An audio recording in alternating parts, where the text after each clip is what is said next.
Hey guys, DJ Freak Gaming here, and I want to talk about Oddworld Soulstorm. Soulstorm is a new take on the 1998 classic Abe's Exodus.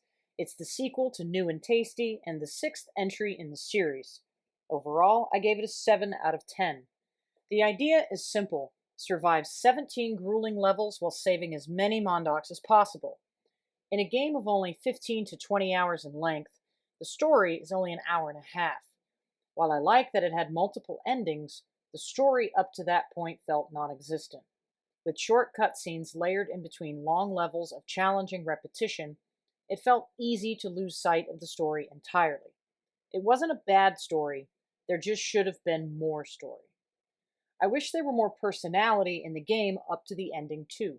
As much as I didn't enjoy the gameplay, the Mondocs are hilarious and manage to continually make me chuckle. Listening to them gripe over being hungry never got old. That's more than I can say for some of the rest of the game, however. What I loved about Soulstorm is the nostalgia. Old platformer games were hard and brutal. While Soulstorm wasn't that hard, it was very challenging. It's a great choice if you want a high level of difficulty, but a poor choice if patience isn't your strength. The game starts out hard and scales down for a few levels, with a painfully frustrating boss fight where it turns up the heat again. The difficulty isn't what I found hard, though. It was how boring the execution of the game was. I just couldn't find myself ever getting excited. It's definitely hard, but it's not as hard as the games I loved as a kid were, like Ninja Gaiden and Battletoads. But those games were loads of fun, and this game just felt more like a chore. It was the most grind I felt in a really long time. The graphics were good, but the level design was even better. That's where this game really shines for me. Filled with hidden areas, it isn't always obvious where to go, so exploring felt satisfying.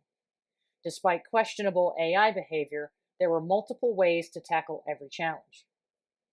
On the rare occasion, Abe would get stuck in walls or against objects, but the game was mostly polished. The exception being a significant button delay.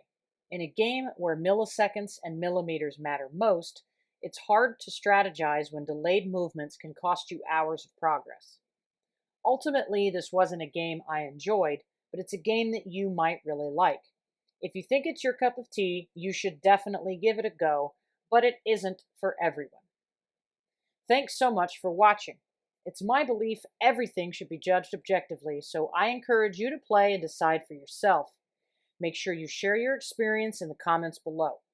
Until next time, positive vibes and happy gaming.